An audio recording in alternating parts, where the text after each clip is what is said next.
Hello my friends, Grim here, going to give you a quick review of Barren Lands, an under-discussed map in Heroes 3, Horn of the Abyss. I just beat it, and it's one of the biggest maps in the entire game, so I'm here to give you a quick overview about it. Little Googling shows that there's not much discussion going around. Maybe that's for a good reason, maybe not so much actually. I actually, not to bury the lead, loved the map. Lots of the things that can put me off a little bit about some of the newer scenarios especially, or indeed some of the older ones in different ways, were absent here. This map is not going to be for everybody, but as long as you don't mind an absolutely gigantic map without town portal, dimension door, or fly, this map I think is for you. So what follows will be spoilers. If you are just considering playing the map and you don't really want to know much more about it, you can dip out now. Otherwise, let's talk in a little bit more detail about Barren Lands. Alright, so this is a HotA scenario, and it is the second biggest map in the entire base plus expansion game, second only to The Devil is in the Detail. And Barren Lands, yeah, checking in as the only extra huge map in the whole game. You have 8 players on the map, as you would hope to see with such a gigantic piece of territory to explore and battle for, and each color is locked into a certain faction. The background has to do with a necromancer cursing former allies to fight one another. That explains the absence of Necropolis in the starting town selection, and it also predates Factory, so we're choosing between Inferno Castle Dungeon, Fortress Rampart Cove, Stronghold, or Tower. And when I beat this scenario, I went with Tower. I hadn't played in Tower for a while. I like the pink flags, they're pretty stylish, and I also had not really ran a magic hero as my main in the last little while, so I went with a classic, the chain lightning spammer himself, Solmyr. So when you kick off Barren Lands, you got your starting gold and nothing else because it's impossible, and even the gold turns to sand and pours away between your fingers, and then to make matters worse, you find yourself landlocked and indeed forest-locked, with the only place to go is into this one-way monolith. You've also got a weird starting army, so every time I've hit restart scenario, I've got the same distribution of 8 gremlins, 18 golems in 3 stacks, and a genie. Kind of a weird starting force, and as you can see, Kira rather, across the way here, in the same type of boat. So you've got to go through there, and looky there, there's a town for us. You can actually access this town on day 1. Some other portals, it'll take until day 2 to get the town. Either way, you've got to basically go right for the town, otherwise you're going to lose. You're probably not going to be able to accomplish too much on the map without taking that town first. Curiously, when I played through the scenario, a couple of the computer players died early on, I believe on day 2 or somewhere close to that. Presumably they failed to take the town. A little embarrassing. Obviously that was helpful for me. But assuming you can get over the line and take the town, the world is then your oyster, or the island on which you find yourself is your oyster. As mentioned, the different you'll have the same starting spot, but the portal will take you to a different spot every time. And this lends an extra layer of replayability, even when fixed to the same color in the same faction, on top of the already significant replayability delivered by the sheer size, scale, and scope of the map.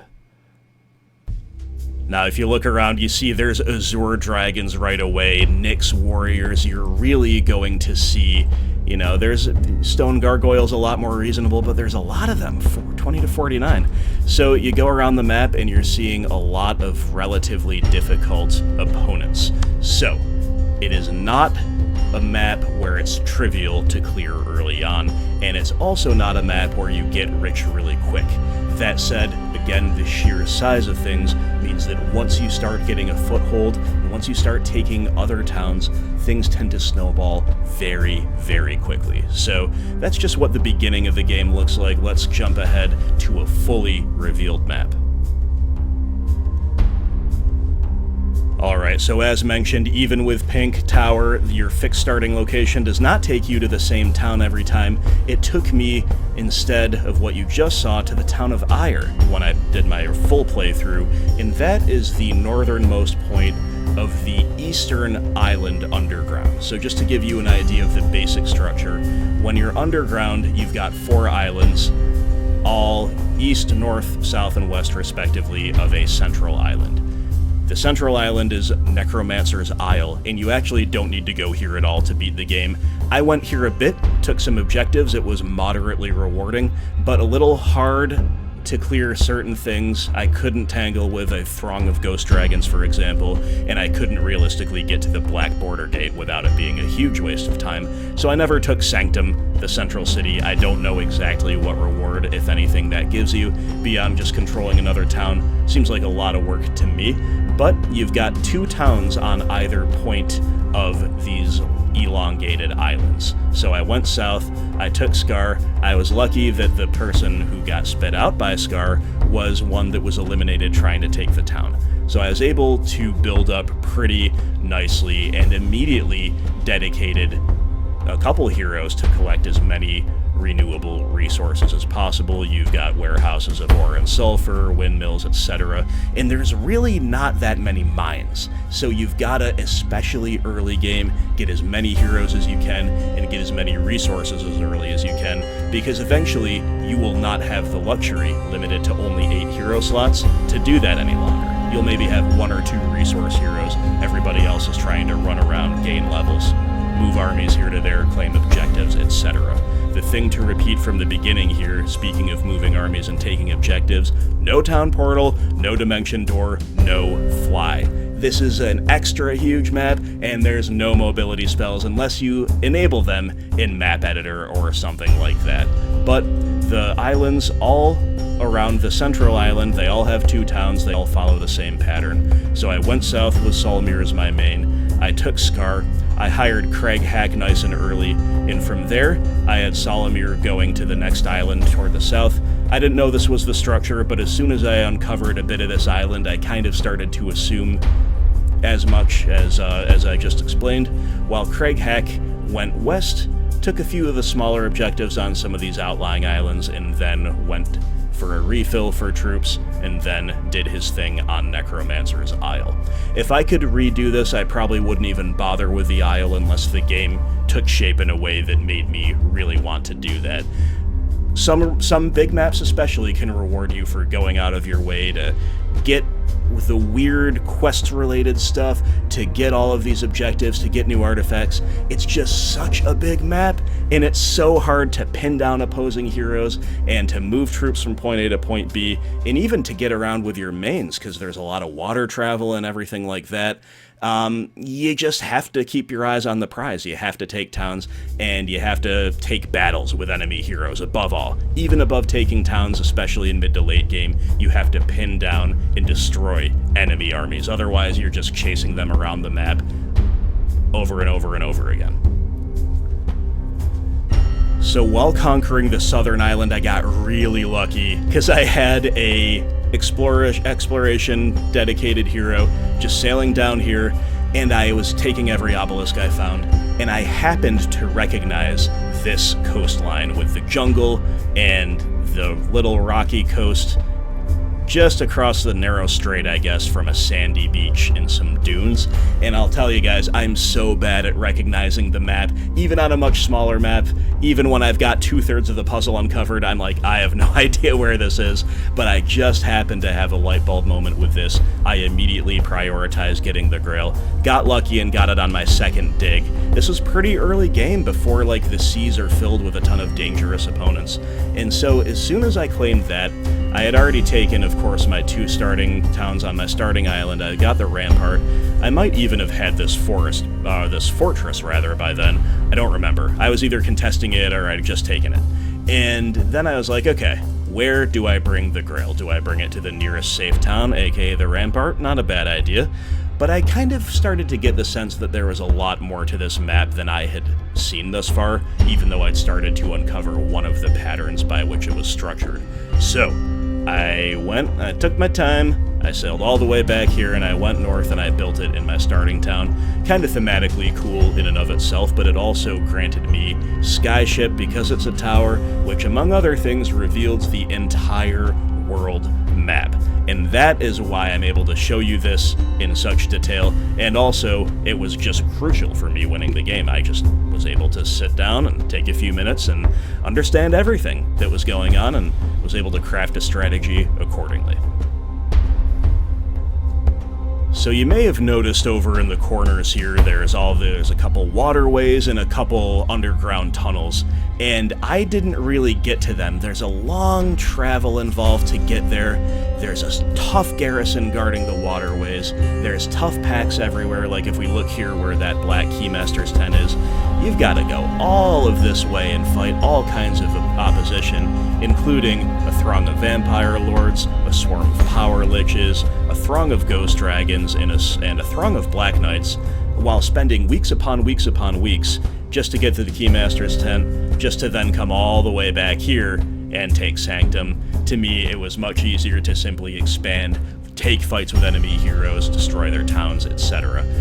So I don't know exactly what treasures are held back here. There's a white Keymaster's tent at the end of one of the waterways. It's the only way to get to those that I've found. But to me, again, this is not a map that rewards that type of play. It's a map that rewards going after your enemies above all. There are two entrances to the overworld, and they are located on islands to the southeast and the northwest, respectively, of Necromancer's Isle. And the overworld looks entirely different. It's got more of like a natural, Earth-like formation rather than this seemingly designed structure that you see underground. You've got some water hazards for sure, a few island-only towns, but most of it is a contiguous landmass, and most of it is connected by these singular roads that wend through the Barren Lands. They went through the depopulated, harvested, barren wilderness, and same type of thing where there's a lot going on, but it's hard to really justify diverting your mains deep into the jungle, for example, deep into the swamp, deep into the snow, whatever it might be. I think there are 18 towns up here on the surface too, something like that anyway. So, same strategy applies. As for my heroes, as mentioned, Solmyr is my main, and for something that took me 8 in-game months to beat, and 2 weeks and 7 days, or whatever it was, he's not that high level. He's level 29. He's got good stats, but it's not anything maxed out, 99s across the board, not even close. Again, you spend so much time moving. This may not be to everyone's taste, but I like it. There's also no combination artifacts, at least that are readily accessible. Maybe if you go back into those tunnels and waterways, you can find the components for them.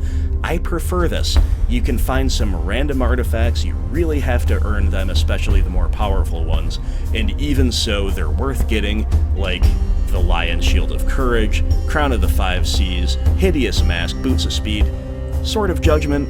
These are all very, very powerful items, but they're not game-warping and battle-defining in the way that combination artifacts can be, and that's my preference. I don't like no artifacts or minimal artifacts on a big map, but I don't really love the combo artifacts all the time anyway. Sure, they're fun sometimes. This is the sweet spot for me, this is my preference, and this is how Solmyr ended up. Wisdom and sorcery, obviously. You love armor and offense, always. On a long enough time scale anyway. Expert logistics, barely snuck in as my 8th skill, totally mandatory if you have access to it on a map like this, for obvious reasons. Expert air magic is awesome for the chain lightning guy. Mysticism I actually really benefited from, because this, again, big distances between everything. You have to take as many fights as possible. Towns are far apart, not that many magic wells. If you have a magic-based hero, you can do a lot worse than Mysticism, which is better in HotA than it used to be. And Expert Diplomacy is one that I actually wasn't sure about when I took it, but my goodness, was it the most powerful skill imaginable. You just look at his army, and you see Titans, Haspids, ancient behemoths, gold dragons, phoenixes, magic elementals, and Asaiids, and it's like, okay, one of two things happened. Either we town portaled around and hired a bunch of level 7 units and then portaled back somewhere else to go fight, which we didn't do because that spell once again is banned, or diplomacy was in play. So diplomacy made Solmyr's army totally unstoppable. Once it reached a critical mass, you know how that goes. It can just start snowballing. This is definitely one of those cases.